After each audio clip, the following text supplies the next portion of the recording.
Well, hello guys. Welcome to the Dundas Model Railway. I thought I'd do another update.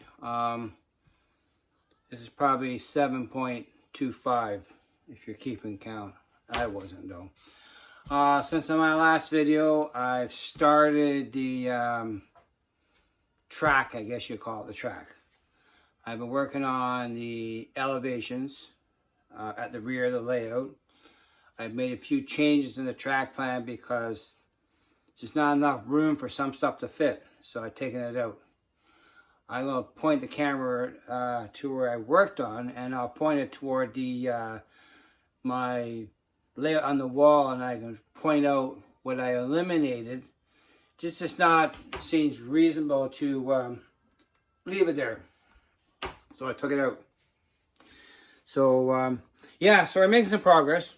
So I have the incline almost done on the left side, and I had the elevation platform done, and the cork is on that section. So the next step in this process will be actually installing the switch machines and doing the track for the elevation for the rear of my rear main line. I want to make sure it's all functional and tested before I put it in, because access to take switch machines out is not easy from that part of the bench work.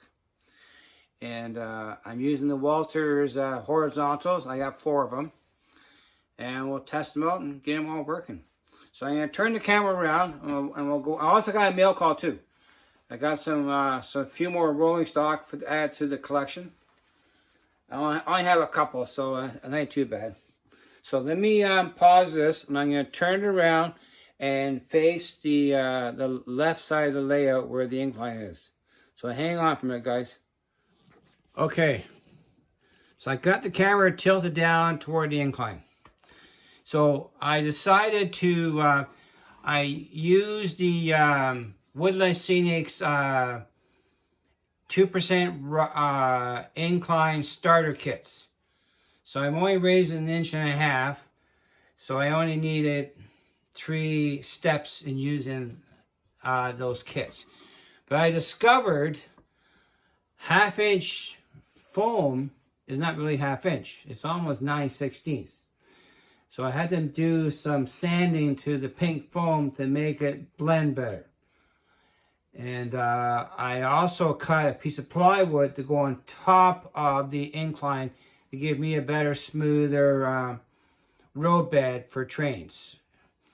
And you see this in here, I chopped off the starting lip of the incline. I put it at the end, so it would, because the plywood is 3/16 thick.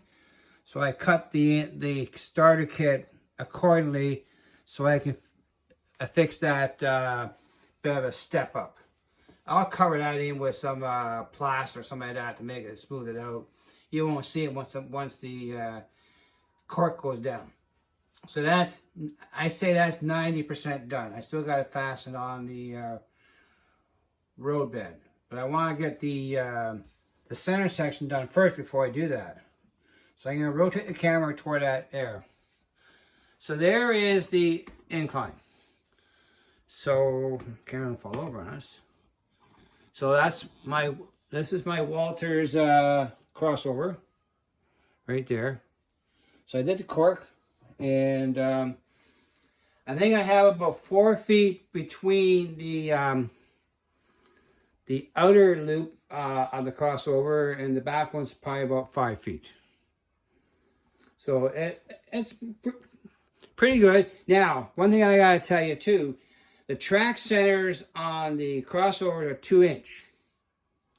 But I'm gonna transition the inner loop so I can be at 2.5 inch track centers, because I want to run passenger trains, and so I think I need a little bit more room for clearance. So I'm gonna, the inner loop, I'm gonna transition to 2.5 inch. And down there I have my sweepsticks set up showing the curve, and that is a 2.5 inch 2.5 inch track centers there. And another thing we did, Thomas Grassi gave me an idea to try out. So I eliminated this turnout here. And I'm moving it down toward the other end and putting a curved turnout. So that would give me a longer lead in into the yard. So that one's hopefully going to go away. And this turnout here is feeding the staging yard, which is not built yet. It's in process, but not finished. So let's go to the track plan on the wall.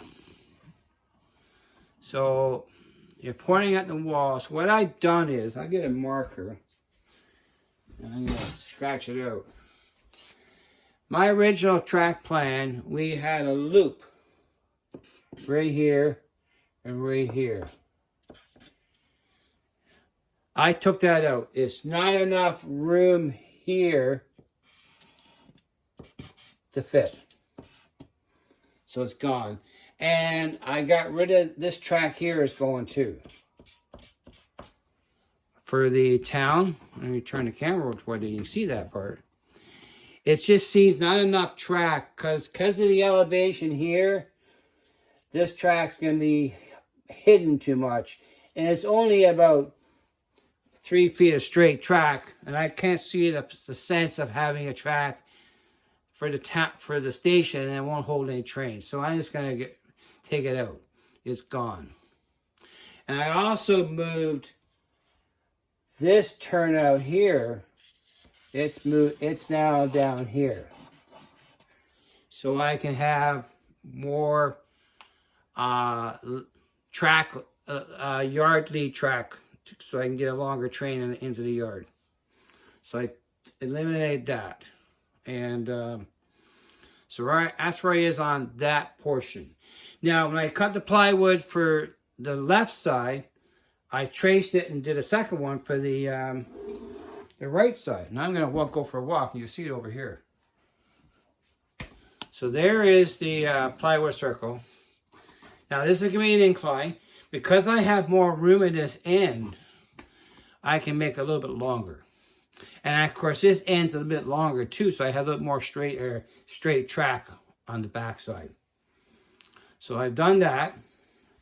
And I laid out the track plan too in this area. This is to see an idea how it's going to fit. And this space here by my computer here, it's very narrow.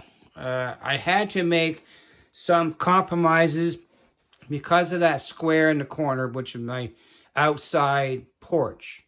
I wish they had excavated it and put a space under there, and I could use it for trains, but could not out of my realm to do that. So I had to make a sacrifice, and I didn't want to keep this area here any narrow than it is. It's 20 inches. And that's his limit. I didn't want to go any more than that. So that's where he is on this section, this portion. Now I'm going to rotate the camera around. Let's go for a little walk. So I'm going to be installing these. These are the Walters switch machines. 2 per each. I only have 3 here. The other ones are in the box. And I got these... These are the turnout buttons for the Walters switch machines. And the way they're designed, when they're hooked in tandem, I press the first button. It's going to engage number 1. Push the button again. Number 2 is going to go. So it should work on tandem for the 2 each end.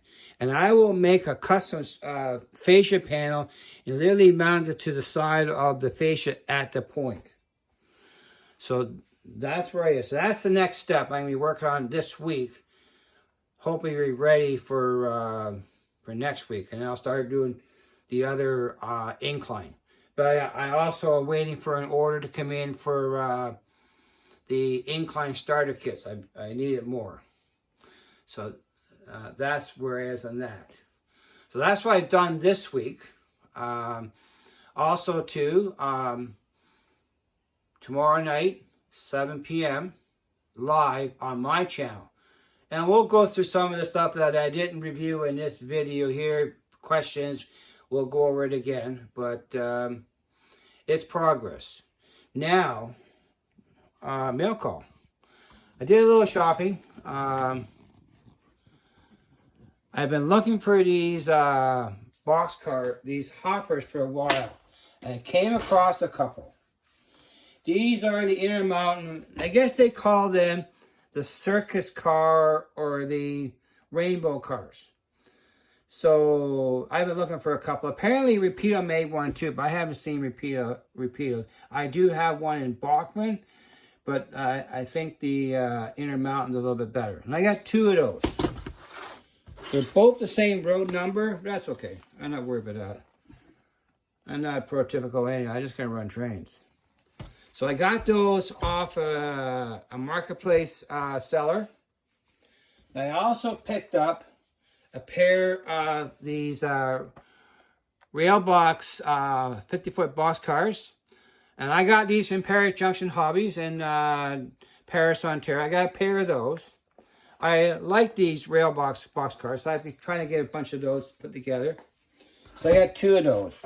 And so that's my shopping trip for the week. No more than that. And yeah. So that's where it is. So so reminder, tomorrow night, 7 p.m., my channel. We'll see what we can get into. And also too, I'm gonna turn the camera on for this. Hang on. Okay, I'm back. Chris from Go Via Go Home, he is taking a bit of a vacation. So me and Mike, we're going to take over the Third Rail Thursday on Thursday night. 8 o'clock. Standard time as Chris always done. So you got us two to entertain you. We think it's going to be on my channel, but I'll let you know tomorrow night for sure what channel we're going to do it on. But we're going to take over Chris's live on Thursday, 8 p.m. Third Rail Thursday. See what kind of trouble we get into. We'll keep Chris happy. We won't get into too much trouble. Maybe not. I may punch a hole in the... Mike's got his hole already done, so maybe it's my turn for a little hole. I need a hole in the fascia. Maybe I'll do that on Thursday. Punch a hole in, if I plan it out right. And we'll do a hole. But yeah, guys, that's where it is to date. I actually opened my box of cork. First time I got 4 boxes of cork. So I have lots of supplies. I need some other tools, I think, knives and that kind of stuff, you know. I got a new cutting mat. I tried to find one like Mark's, you know, at $20 special. But I think I paid $12. So it cost me more money, Mark. Sorry. $12 is a good deal. And it works. I also want to thank everybody. I went over the 500 subscriber mark. I think as of today, I'm at 528. I want to thank all my subscribers for helping me through the journey. All my friends, train people. We're having a lot of fun. We have a good community. Can't argue about that. And yeah, we keep it on the tracks most days. Well, guys, that's it. I'm going to pause this for now. If I got any more to add, I'll do it later. But you have a good day. And as Mike says, doesn't cost a dime to hit that bell. Hit that like button. And like and subscribe. Join the party. We'll have more fun. Running trains eventually. Yes. Okay. Good night, guys. And Dundas Junction Model Railroad, over and out. Until next time, guys. Thanks.